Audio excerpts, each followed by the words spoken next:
Ganyan siya pag pag napagod. Hindi siya relax. Tingnan mo, ang tigas ng kamay niya. Paano siya nakikipag-communicate sa inyo? Iyak siya. Si mama to. Si mama ito.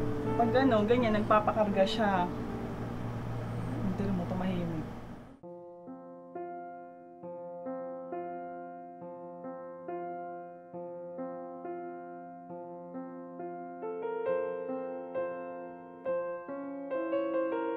Dating masiglang bata si Yuri Fuensadilla, 7 taong gulang. Pero noong nakaraang taon, isang kakaibang karamdaman ang nagpabago sa kanyang buhay. Hindi na. Opo. Ngayong umaga, kakagaling lang ni Hanika at Yuri sa kanilang regular na check-up. Buhat ng magkasakit si Yuri, mas mabilis na siyang makaramdam ng pagod. Sa sandali nilang pagbiyahe, hiningal agad si Yuri at kailangan siyang i-nebulizer para guminhawa ang kanyang paghinga. 3 taon mula nang bumagsak ang katawan ni Yuri, bulag at wala na ring kakayahang makapagsalita ang bata.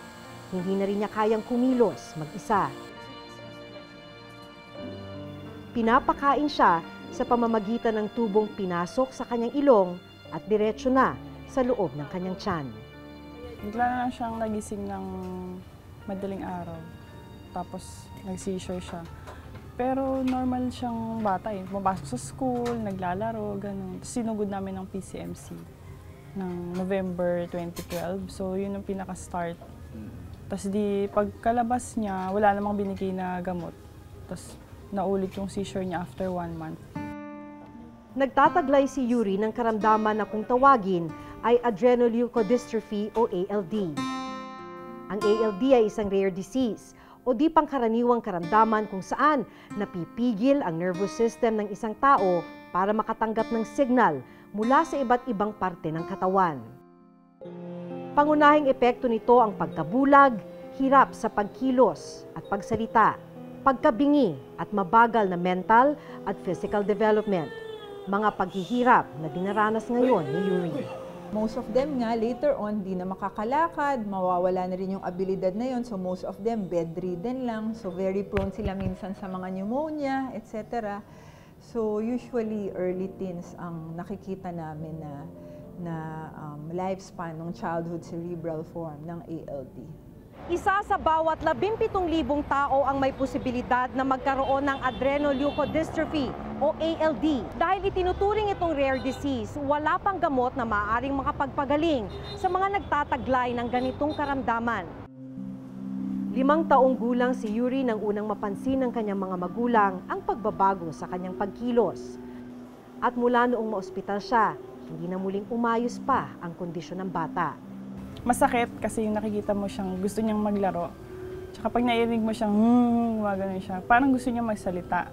And then pag nakita siya ng mga normal na friends niya, masakit yung nakikita na ibang tao na ganito na siya ngayon, eh dati hindi naman. Tapos biglaan, tsaka wala talaga kaming idea. Wala. Excuse mo na yan. Ate, dyan ka lang sa mag-alala. Epilepsy ang unang diagnosis sa sakit ni Yuri. 1 taon pa bago natuklasan ang tunay na sakit ng bata. Ito ay sa tulong ng isang organisasyon mula sa ibang bansa.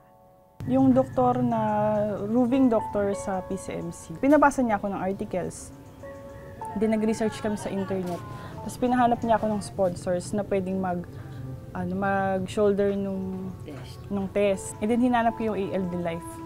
Tapos yun, na-sponsoran siya. Nag-positive.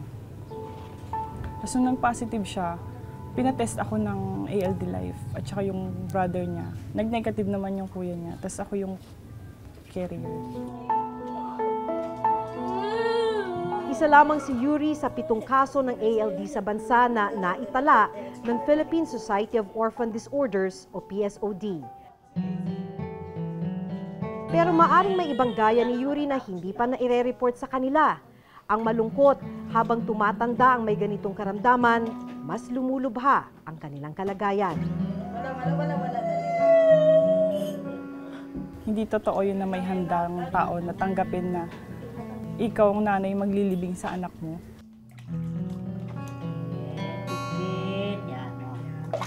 yun. Mata Yuri, marunong yan eh. Gumagastos ang pamilya ni Yuri ng humigit kumulang 30,000 piso para sa regular na check-up, gamot at espesyal na gatas sa loob ng isang buwan.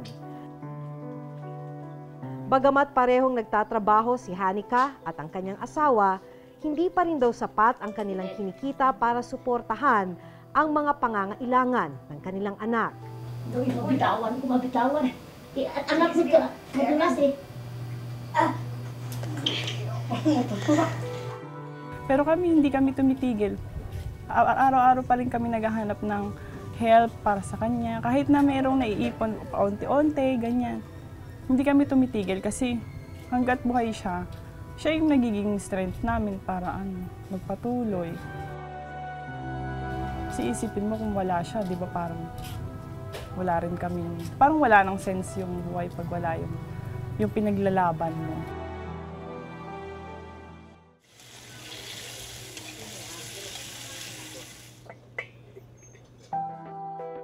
Tuwing magkakasama sa hapagkainan ng magkakapatid na Joshua, 18 taong gulang, Jerome, 14 na taong gulang, at Joris, 12 taong gulang, walang mapapansing kakaiba sa kanila.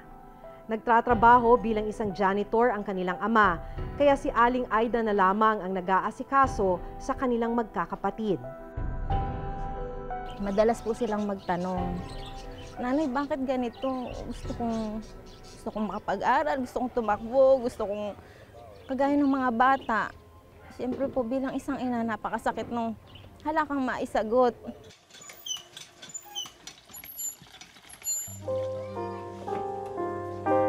Ngayong umaga ang oras ng pagligo ng mga bata. Isa-isa kong atupagin ni Aling Aida ang kanyang mga anak. Pagpapaligo pa lang, isang matagal na proseso na ang pinagdaraanan ni Aida. Si Joshua ang pinakamatanda sa magkakapatid. 12 taong gulang daw siya nung bigla raw siyang lagnatin. Po, ilang linggo pong nilagnat po eh. Nawalan po ng practice po yung paa ko. Ano daw sabi ng doktor sa'yo? Muscular dystrophy daw po.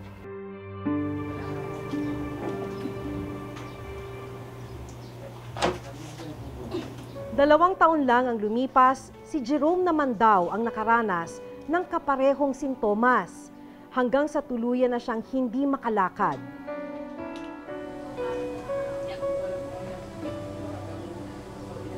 Ang bunsong si Joris, hindi na raw nagtaka nang matuklasang may muscular dystrophy din siya.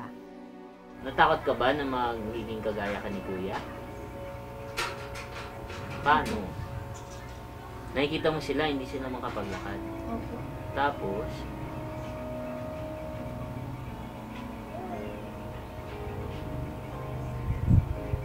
Tapos, natakot ka ganyan din yung mangyayari sa'yo. Opo. Ang muscular dystrophy ay isang kakaibang sakit na nakakaapekto sa mga muscle o kalamnan ng katawan na maaaring makapagpamanhid at mauwi sa pagkaparalisa.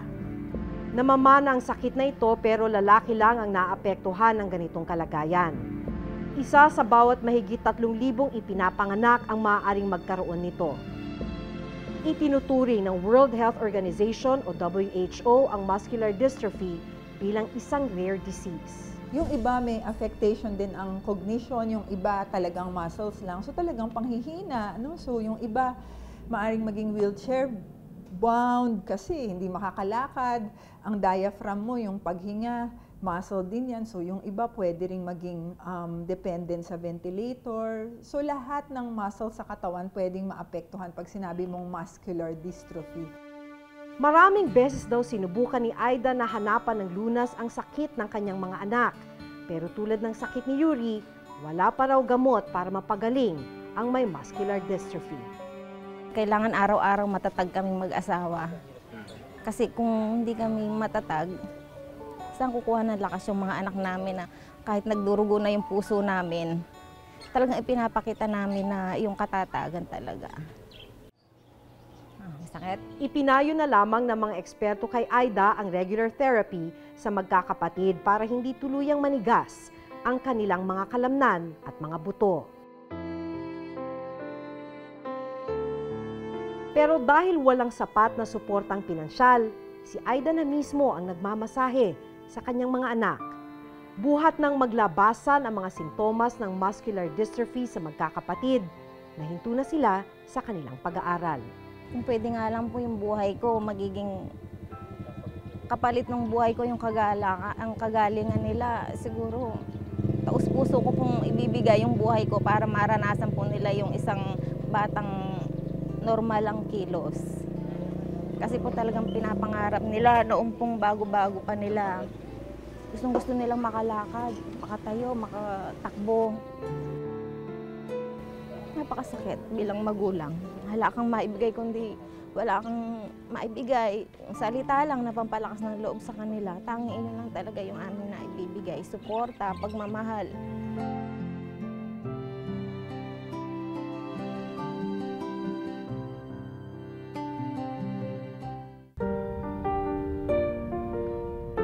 Kukuha po ako ng medical assistance sa DSWD Batasan.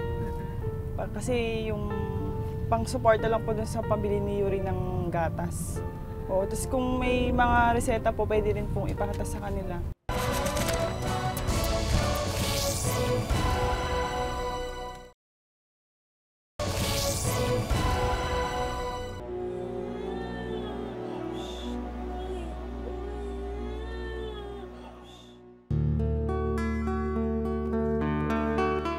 Nauna naming naitampok noong 2012 ang kaso ni Rayan, 2 taong gulang.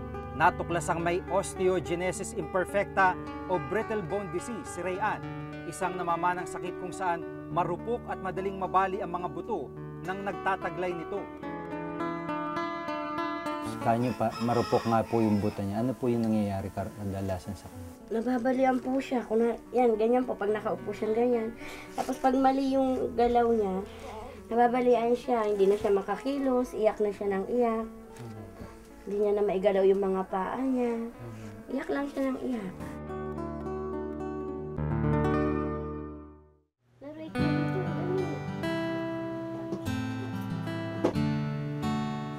Kahapon muli naming binalikan si Rayan.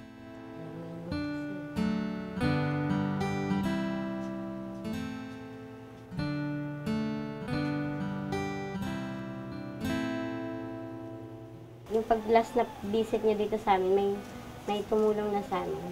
Naoperahan na siya last ng July 4. Nakakalakad na rin siya paunti-unti. Oh, hindi na. Opo. Wait lang.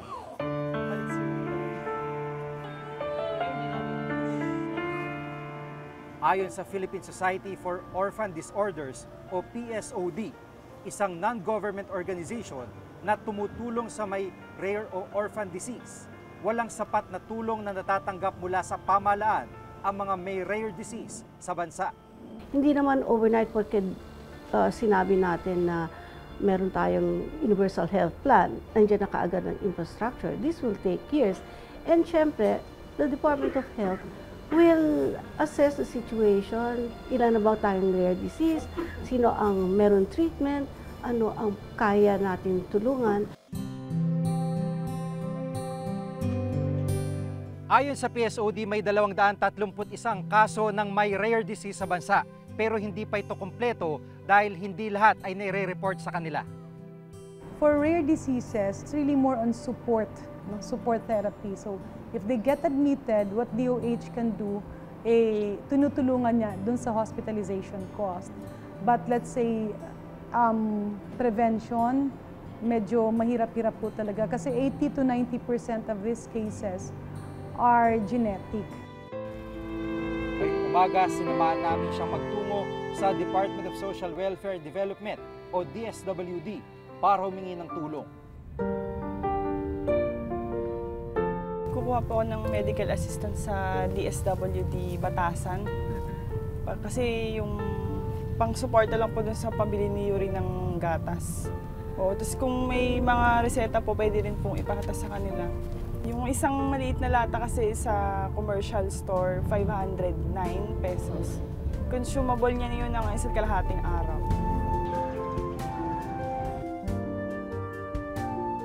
Hindi naman siya nabigo ngayong araw. Nakakuha siya ng tulong mula sa ahensya. Nagbigay po sila ng 5,000 pesos. Kami na lang po bibili.